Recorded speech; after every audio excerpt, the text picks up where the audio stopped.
Film ini dibuka dengan suasana gelap dan muram, menampilkan John Kramer, seorang pria tua yang terlihat lemah dan sakit parah. John baru saja menerima kabar buruk bahwa kanker otak yang dia derita telah mencapai tahap terminal, yang berarti tidak ada lagi harapan untuk sembuh. Dokternya menjelaskan bahwa berbagai metode pengobatan yang sudah ia coba, termasuk kemoterapi dan operasi, tidak berhasil menghentikan perkembangan kanker, dan dia diberitahu oleh dokternya bahwa dia sebaiknya berhenti bekerja karena umurnya diperkirakan hanya tinggal sekitar 1 tahun lagi.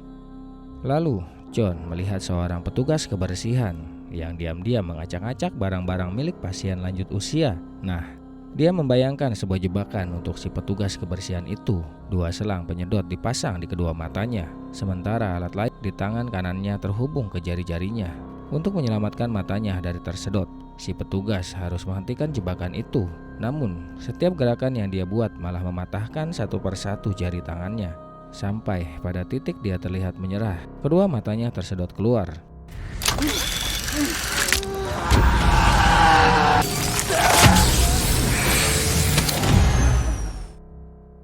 Tapi tenang, itu cuma ada di kepala John. Di dunia nyata, si petugas kebersihan melihat John yang sedang memperhatikan aksinya dari jauh, dan akhirnya ia memilih untuk tidak mengusik barang-barang pasien tua tersebut. Kemudian, John bertemu dengan seorang pria bernama Henry Kessler, yang juga anggota dari kelompok dukungannya. Sebelumnya, Henry bercerita bahwa dia menderita kanker pankreas stadium 4. Tapi kali ini dia menunjukkan bekas luka operasi kepada John dan mengatakan bahwa dia menjalani prosedur eksperimental yang berhasil menyembuhkannya dari penyakit itu. Tentu saja John jadi penasaran. Mungkin dalam hatinya dia berpikir, wah, ada keajaiban di sini. Henry pun memberitahu John tentang Dr. Finn Pedersen, dokter yang memulai prosedur tersebut. Henry menjelaskan bahwa Pedersen dikenal berhasil dalam beberapa kasus yang sebelumnya dianggap mustahil untuk disembuhkan. Setelah mendengar dari Henry tentang Dr. Finn Pedersen, dokter terkenal yang mengembangkan prosedur medis inovatif, dengan sisa tenaganya, dia mulai mencari tahu lebih dalam tentang klinik tersebut telah sembuh total. Melihat video-video promosi dari para dokter yang dengan percaya diri membahas inovasi medis mereka, John segera mencari cara untuk menghubungi Dr. Pedersen. Namun, yang dia temukan bukan Dr. Pedersen langsung, melainkan putrinya, Cecilia, yang kini mengelola komunikasi untuk sang ayah. Cecilia yang cerdas dan tenang dengan sigap menjawab panggilan John. Dalam percakapan mereka, Cecilia memberitahu bahwa ayahnya telah pindah ke Meksiko untuk melanjutkan praktek medisnya di sana. Klinik ayahnya yang berada di Meksiko menawarkan perawatan yang tidak tersedia di banyak tempat lain. Cecilia menjelaskan bahwa banyak pasien internasional datang ke sana mencari perawatan yang tidak bisa mereka temukan di negara asal mereka. Bagi John, informasi ini terasa seperti buah angin segar. Harapan yang selama ini terasa samar, kini menjadi lebih nyata.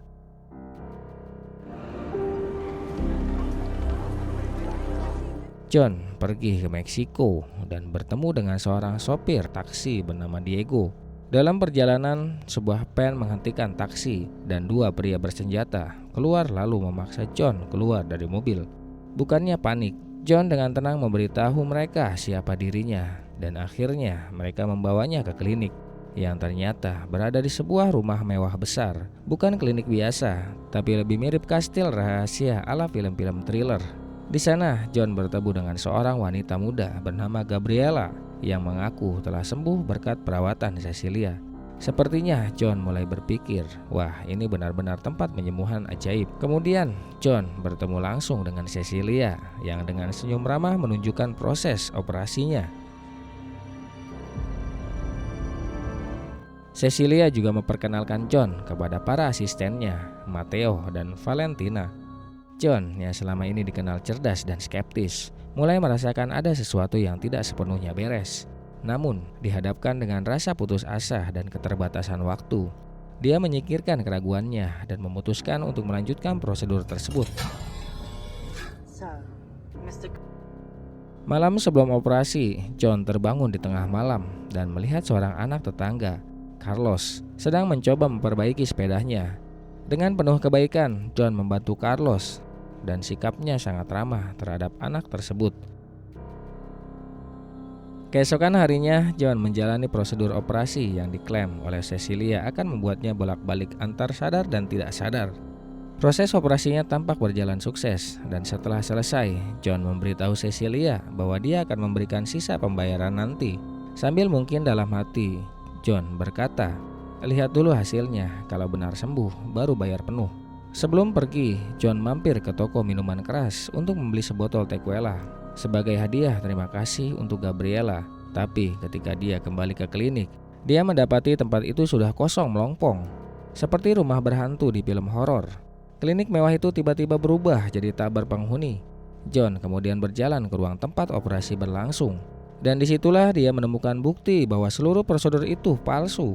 Ternyata kelompok tersebut hanya menipu John dan merampok uangnya tanpa benar-benar melakukan operasi apapun. Bisa dibayangkan, John saat itu pasti campuran antara marah dan merasa dikhianati. Satu-satunya operasi yang terjadi adalah operasi dompet. Dengan penuh amarah, John menghancurkan botol tequila yang dibelinya.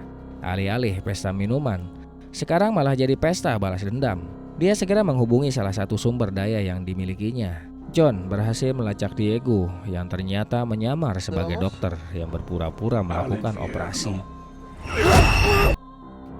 Kali ini John tidak main-main.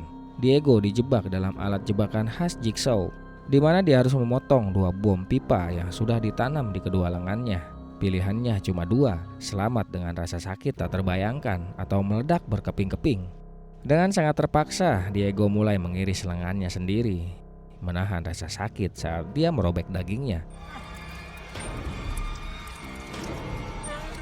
Namun, meskipun penuh kesakitan, Diego berhasil mengeluarkan bom-bom itu tepat waktu sebelum waktunya habis. John dengan sikap dinginnya mengucapkan selamat kepada Diego atas usahanya yang sukses. Tapi kemenangan Diego tak berlangsung lama. John kemudian memaksa Diego untuk memberikan semua informasi yang dia butuhkan. Di luar aksi penipuan mereka, Valentina bekerja sebagai kupu-kupu malam. Suatu ketika, dia mencoba menipu seorang pria untuk mengambil uangnya. Tapi rencananya berantakan ketika pria tersebut hampir memperkosanya. Untungnya, Amanda yang dengan topeng babi ikonisnya muncul tepat waktu, menjatuhkan si pria dan menculik Valentina.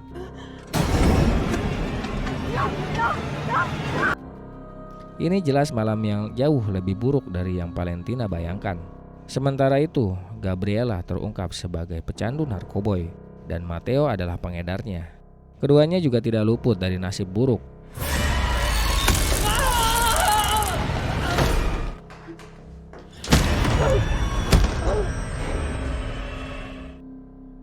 Adegan berganti, Cecilia sedang berada di rumahnya ketika dia melihat seorang melalui kamera keamanan berjalan di atap. Dia panik dan mencoba melarikan diri, tapi takdir berkata lain. Dia juga akhirnya ditangkap. Satu persatu pemain dalam penipuan ini jatuh ke tangan Jigsaw. Sepertinya balas dendam ini akan segera dimulai, dan tidak ada yang bisa lari dari amarah John Kramer. Keempat penipu itu terbangun dalam keadaan dirantai di sebuah ruangan. Rasa panik mulai menyelimuti mereka, dan suasana menjadi semakin tegang ketika John dan Amanda muncul untuk menghadapi mereka. John langsung mengungkapkan operasi palsu mereka, di mana mereka telah menipu puluhan orang yang sekarat dan merampas semua yang mereka miliki. Para korban yang sebelumnya penuh harapan, kini hanya tinggal kenangan buruk.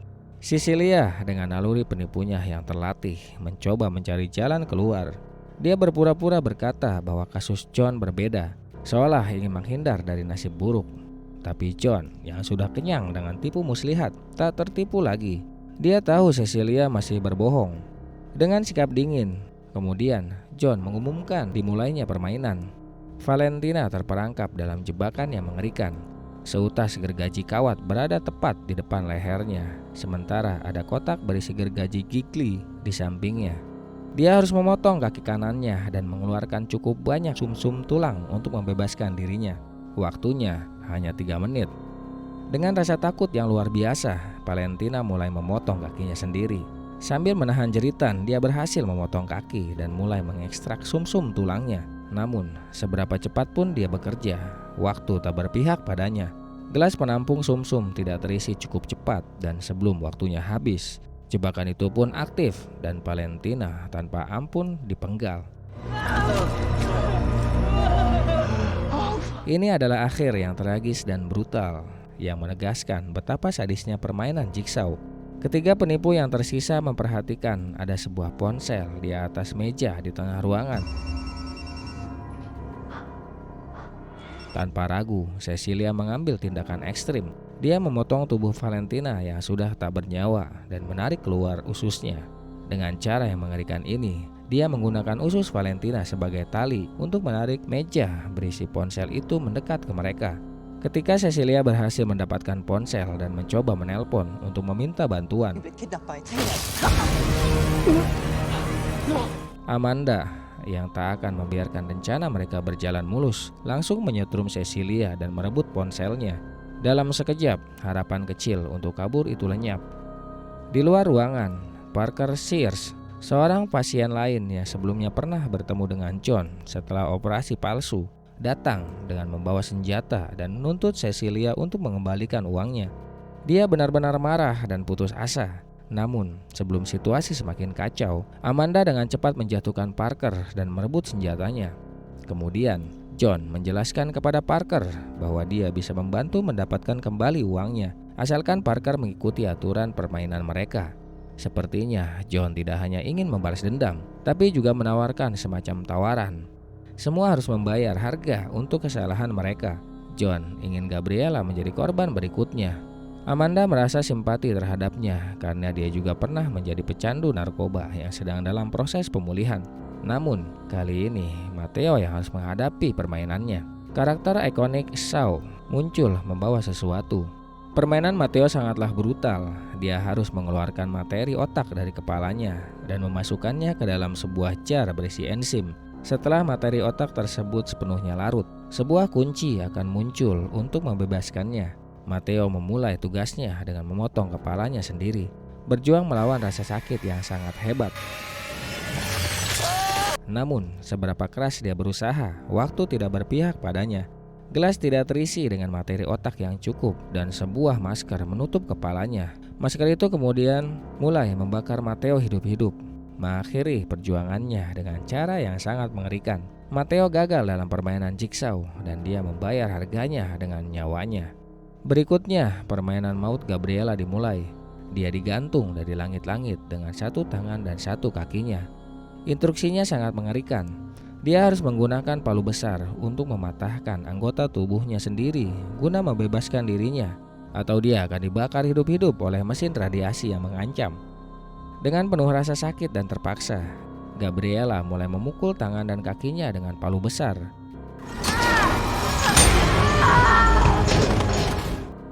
Dia berhasil menyelamatkan dirinya. John dan Amanda akhirnya membebaskan Parker sebelum beralih ke Cecilia. Namun, mereka tidak menyadari bahwa Parker sebenarnya bekerja sama dengan Cecilia dan merupakan kekasihnya. Cecilia telah menelpon Parker untuk meminta bantuannya dalam menyelamatkannya. Parker dengan senjata di tangan menodongkan pistol ke John dan Amanda, memaksa mereka untuk merantai diri mereka sendiri. Ketika John meminta agar Gabriela dibawa ke rumah sakit, Cecilia dengan dingin menginjak leher Gabriela, mematahkan tengkoraknya. Dia tidak ingin ada jejak yang tersisa dari rencananya. Cecilia juga mengungkapkan bahwa dia tahu John adalah Jigsaw dan dia menemukan ironi bahwa seorang pembunuh berantai mencoba menghukumnya. Ini adalah puncak dari permainan yang penuh tipu daya, di mana semua pihak terlibat dalam sebuah jalinan balas dendam dan pengkhianatan. Di luar, suara bola sepak yang ditendang oleh Carlos bergema.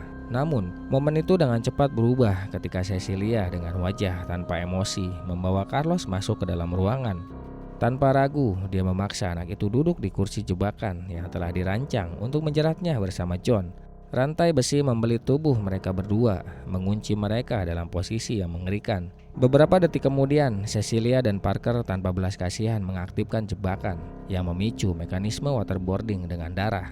Cairan merah mulai turun dari atas, dirancang untuk menenggelamkan mereka perlahan-lahan dalam genangan yang semakin tinggi. John, dalam tindakan pengorbanan yang cepat, menarik tuasnya sendiri.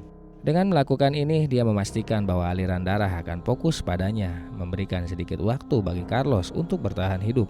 John yang selalu berpikir cepat segera menyadari bahwa yang mengancam nyawa Carlos. Dia memperingatkan Carlos dalam bahasa Spanyol, jangan menarik tuas jebakan itu agar Carlos tidak mengaktifkan mekanisme maut yang terpasang di atas kepala mereka. Sementara itu, tanpa memedulikan nasib John dan Carlos, Cecilia dan Parker meninggalkan ruangan. Mereka berjalan ke kantor, fokus mengambil uang mereka, sepenuhnya percaya bahwa mereka telah mengatur semuanya sesuai rencana.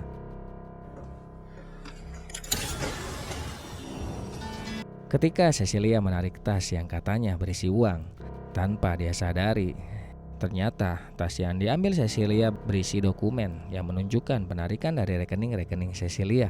Ini menandakan bahwa jebakan John dan Carlos dinonaktifkan.